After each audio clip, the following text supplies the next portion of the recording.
Hello दोस्तों, मैं संदीप आप सबका अपने यूट्यूब चैनल ज्ञान आरबेल में स्वागत करता हूं।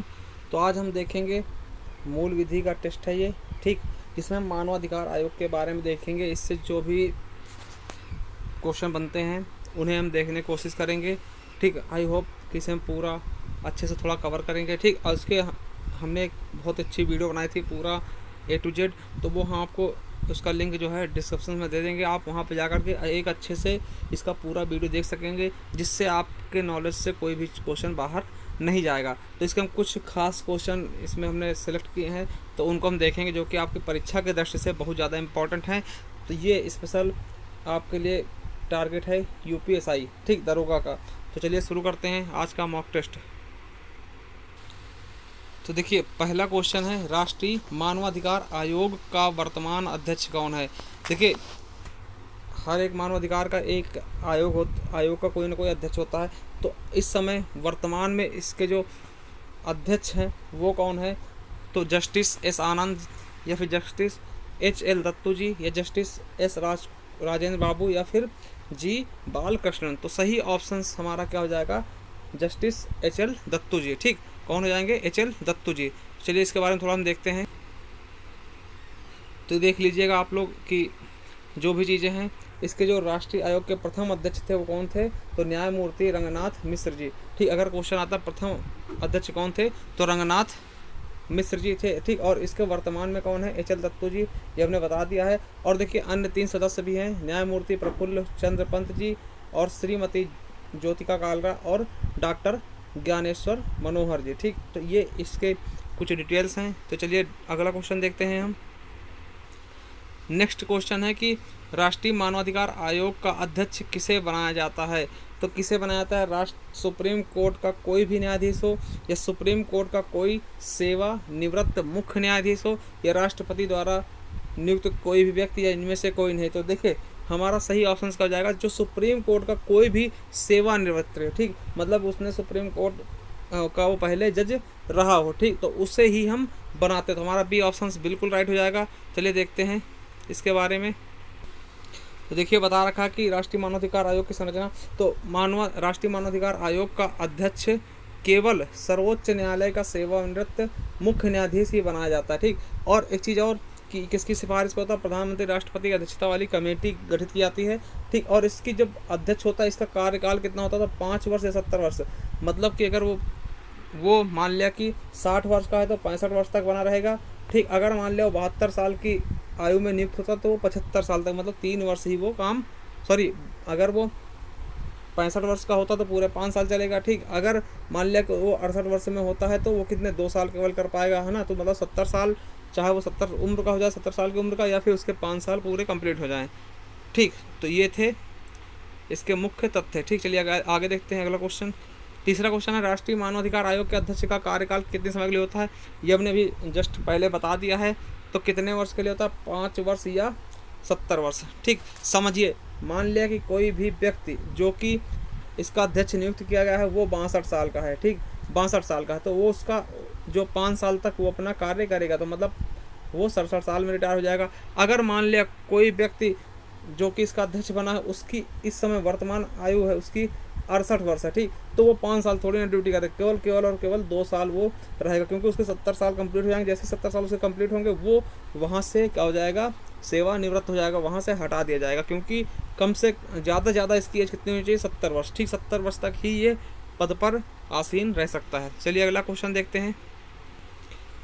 अगला क्वेश्चन, निम्नलिखित में से कौन राष्ट्रीय मानवाधिकार आयोग के अध्यक्ष के लिए गठित समिति में शामिल नहीं होता है। राष्ट्रपति, प्रधानमंत्री, लोकसभा अध्यक्ष, या मुख्य विपक्षी दल का नेता। तो कौन नहीं होता है, तो राष्ट्रपति। कौन नहीं होता, राष्ट्रपति। तो इसके लिए चलो थोड़ा डीपली देखते हैं। तो देखिए यहाँ पे कहा गया राज्य मानवाधिकार आयोग के अध्यक्ष की नियुक्ति के लिए कौन सा।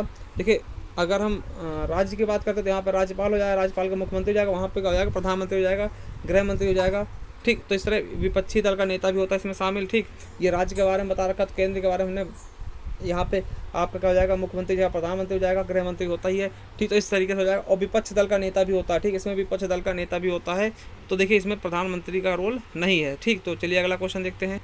सॉरी, मतलब यहाँ पे क्या है, राष्ट्रपति का कोई भी रोल नहीं है। तो चलिए नेक्स्ट क्वेश्चन के लिए चलते हैं। देखिए राष्ट्रीय मानवाधिकार आयोग के कानून सा कार्य नहीं है कोर्ट में लंबित किसी मानवाधिकार से संबंधित कार्यवाही में हस्तक्षेप करना, ये बिल्कुल सही है, ये कर सकता है। कैदियों के मानवाधिकार की रक्षा करना, ये भी बिल्कुल सही है। किसी मानवाधिकार पीड़ित को आर्थिक मुआवजा देना, ये गलत है, देना नहीं होता, किसी को देता नहीं है, आर्थिक मुआवजा नहीं देता, दिलवा सकता है या उसकी कोशिश कर सकता है।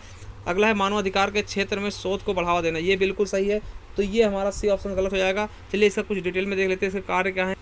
देखिए इसके मानवाधिकार आयोग के कार्य क्या होते हैं कि ये मानवाधिकारों का उल्लंघन की जांच कर सकता है।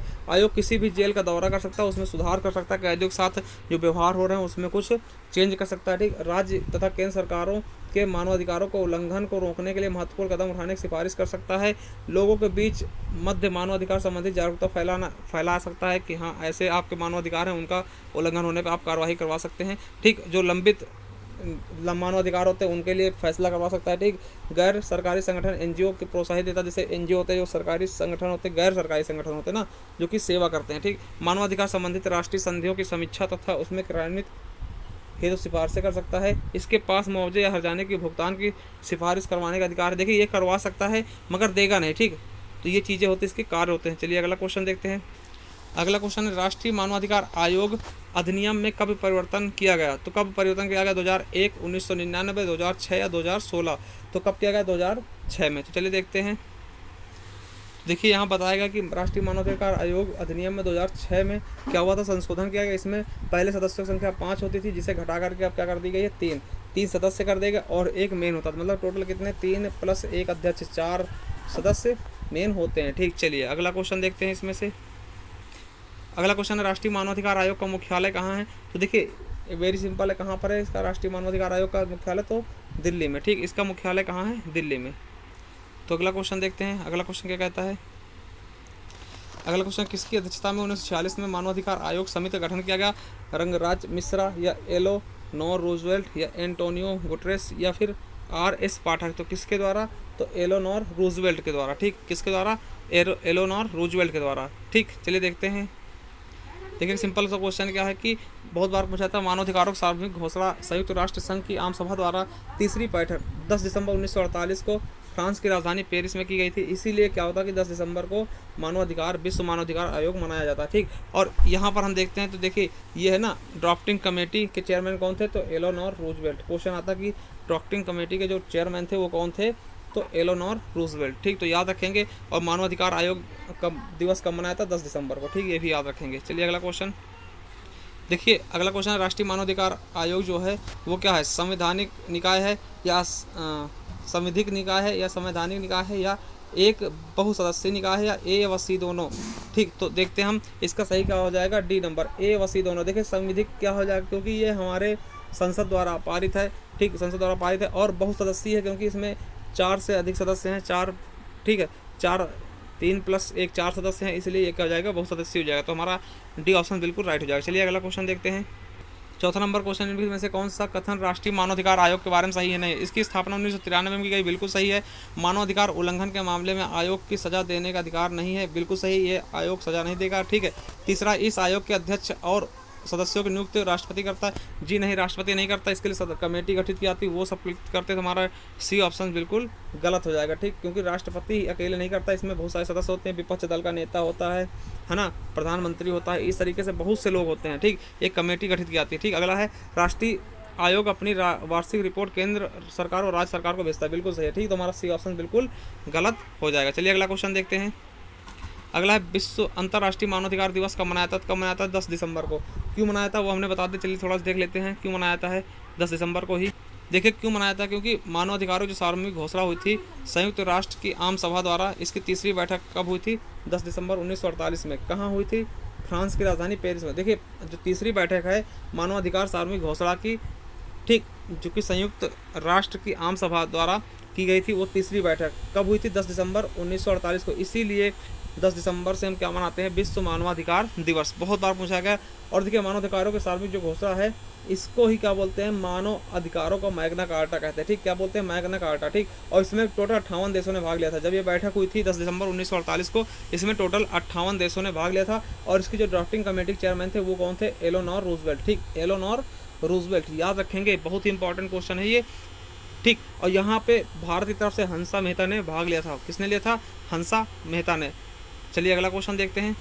एक क्वेश्चन हम आपके लिए छोड़े जा रहे हैं, अगर आपको हमने पढ़ाया भी है आगे, अगर आपको याद है तो आप हमें कमेंट बॉक्स में कमेंट करके जरूर बताना कि जो मानवाधिकार आयोग है उसके प्रथम अध्यक्ष कौन थे। मानवाधिकार आयोग के, ह्यूमन राइट्स जो आयोग है, ठीक, उसके प्रथम अध्यक्ष कौन थे, प्रथम अध्यक्ष, ठीक। तो देखिए हम इसकी एक वीडियो बना चुके हैं बहुत ही डीपली से, जिसका हम थोड़ी देर में पीडीएफ दिखा रहे थे, तो उसका हम वीडियो इसके लिंक में दे देंगे, आप वहाँ पे जा करके इसे अच्छे से पढ़ सकते हैं, क्योंकि आने वाले क्वेश्चन इससे ही पूछे जाएंगे, ठीक। यहाँ से कोई अलग नहीं होंगे। इसमें हमने सभी धाराओं को कवर किया है, जितने भी धाराएं लगभग हैं इसमें, ठीक, लगभग 30 धाराएं हमने इसमें कवर किए हैं बहुत अच्छे से। आप उन्हें जाकर के पढ़ सकते हैं, क्योंकि आपके यूपीएससी के लिए बहुत ही इंपॉर्टेंट होंगे, ये मूल विधि का एक पार्ट भी है। चलिए थैंक यू, धन्यवाद।